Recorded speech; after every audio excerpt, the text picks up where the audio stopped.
Hello friends, this video on Kingdom Plantae Part 12 is brought to you by examfear.com. No more fear from exam. Bryophytes also subclassification was needed because in bryophytes also it was seen that there were two categories into which they can be classified because those two categories differ from each other in many important characteristics. So what were those two categories? Liverworts and mosses. So these were the two subclassification of bryophytes. So let us study the characteristics of liverworts. Now when I talk about liverworts, almost around 9,000 species of liverworts exist on this earth. So can you imagine how huge that number is?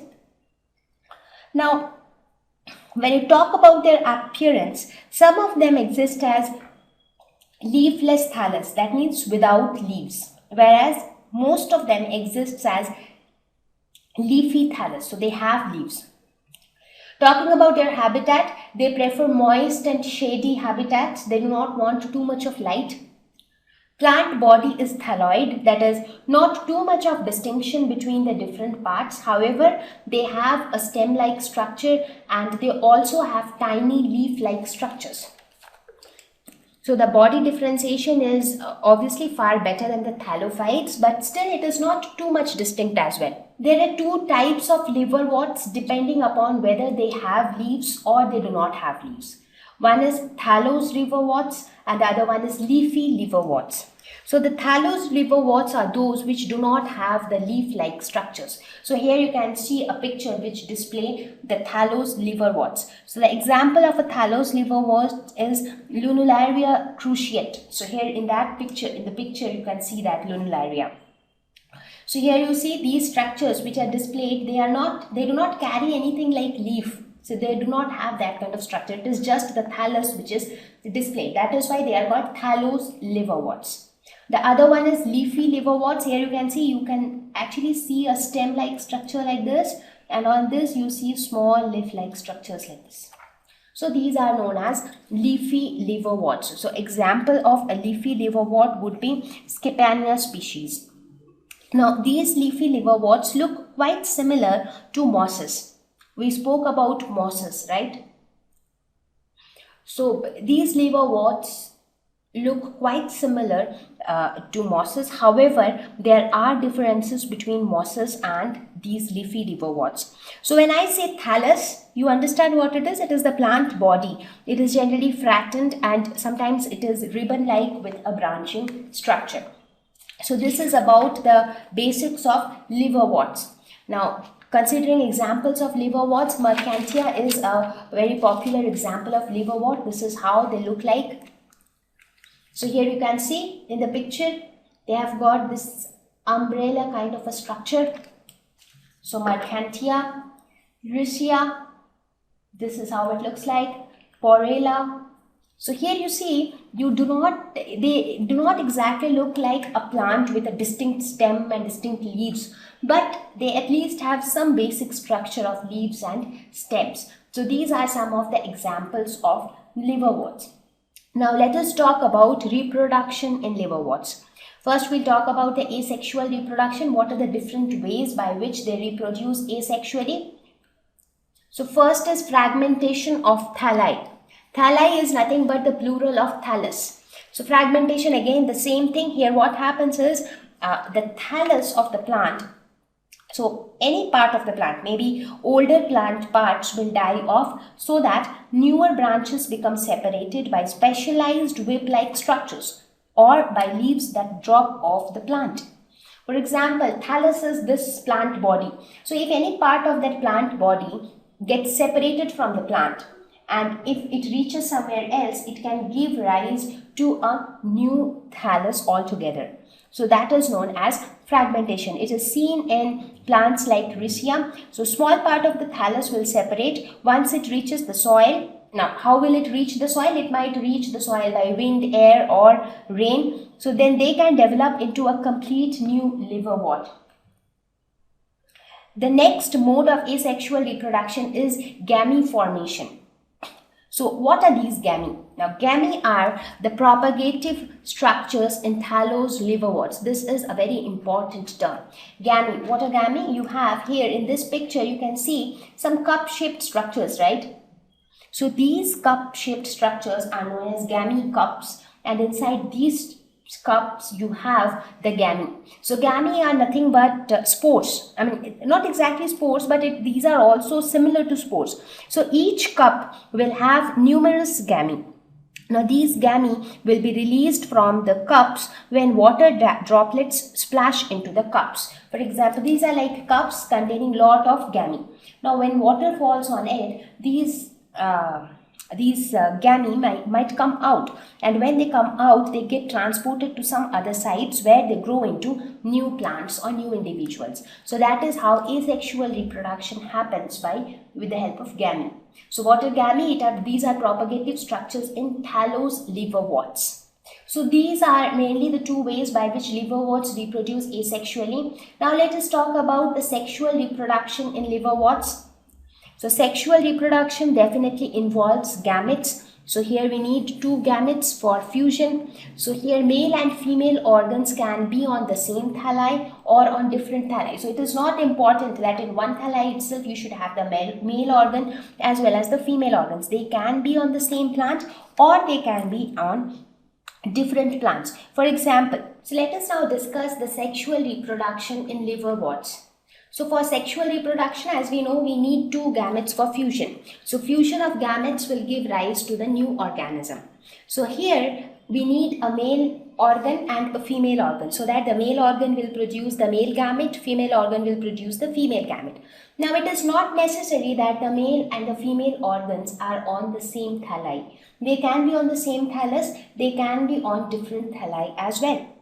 Now mostly what happens is that in case of leafy liverwort, so if you consider the leafy liverwort, it is seen that the male and female structures are on different plants or are on different thalli. But if you consider the thallus liverworts, it is seen that the male and female structures are produced on bodies which are umbrella-like structures or on leaves.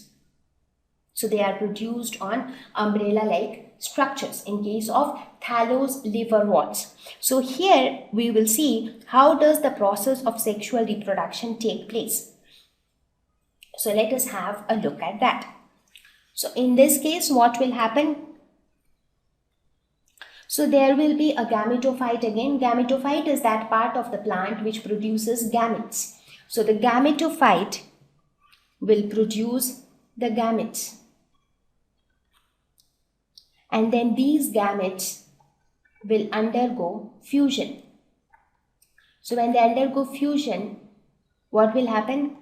Zygote will be formed. Now these zygote will grow to form the sporophyte.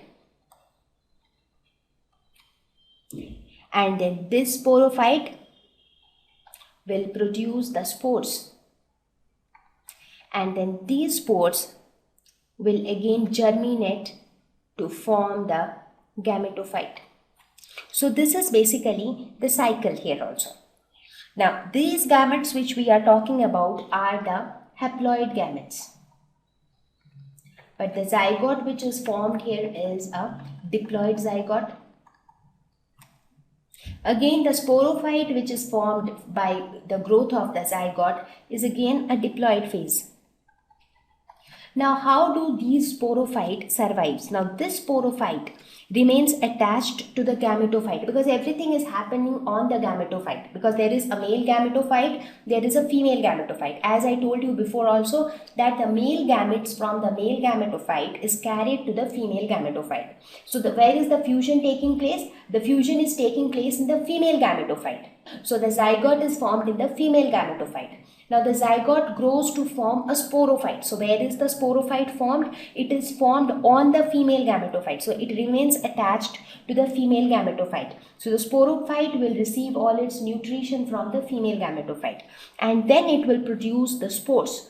These spores will germinate to form the gametophyte again. So this gametophyte is a haploid state. So in this case, which phase do you think is the dominant phase of the life cycle? Is it the gametophyte or the sporophyte? So here gametophyte is the dominant phase because it is long lived. It is the one, gametophyte is the plant which we see.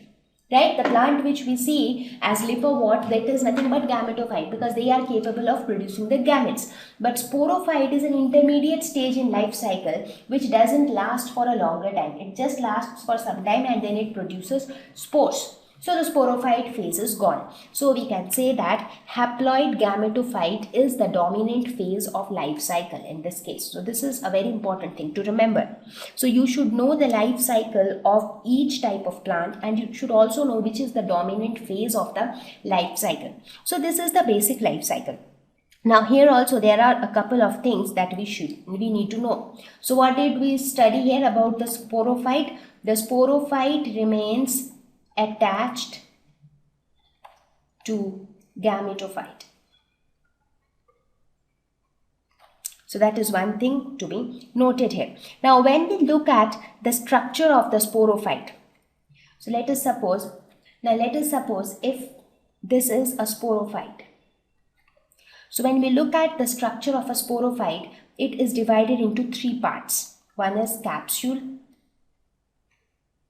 the next is seta, and the bottom portion is foot. So these are the three parts of a sporophyte. Sporophyte is nothing but it is like a small embryo kind of thing. The zygote grows to form the sporophyte. The bottom part is called foot, the topmost part is called capsule, and the middle part or the body is known as seta. So from where are these spores produced? These spores are produced in the capsule. So spores are present in the capsule part of the sporophyte. Right? So I think the sexual reproduction cycle of liverworts is also clear. Okay. So this is how it looks like. This is the archegoniophore. Archegoniophore is the female part. So this is the female gametophyte and it will produce the female gamete, that is the egg. This is the male gametophyte, so it will produce the male gametes, and the male gametes will be carried from the male gametophyte to the female gametophyte with the help of water. So let us now talk about the sporophyte and the gametophyte in little more detail. So here this picture will illustrate sporophyte and gametophyte in a nice way. So sporophyte is the diploid stage, as I told just now. It develops from the zygote. So here in this picture you can see this portion is the gametophyte, that is the original plant. So it produced gametes, the gametes fused, they formed zygote, zygote grew to form a sporophyte. So sporophyte is still attached to the gametophyte.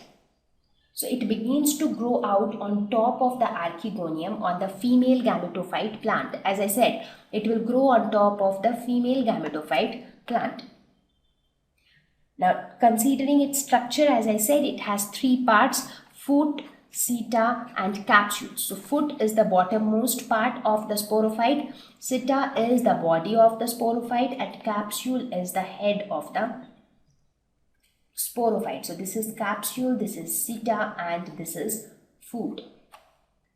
So foot anchors to gametophyte. So foot actually helps to keep it attached to the gametophyte. Seta is the long erect stalk. It transfers water and nutrients from gametophyte. As I said, the sporophyte will receive all its nutrition from the gametophyte. So the stalk or the tube-like structure will help the nutrients to move up. Capsule is the head portion of the sporophyte where spores are produced. So this is the structure of a sporophyte. So here in this picture you can actually see the sporophytes. It is a real picture of liverworts carrying the sporophytes. You see these brown colored spores. So this is how they look like in real life. So they remain attached to the gametophyte. So here you can see this is the gametophyte, green colored structures. On that you have the stalk or the seta, and this is the spore. Thank you. Please visit www.examfear.com to watch more videos, attempt free online test, get free study material, find tutors and mentors. Thank you once again.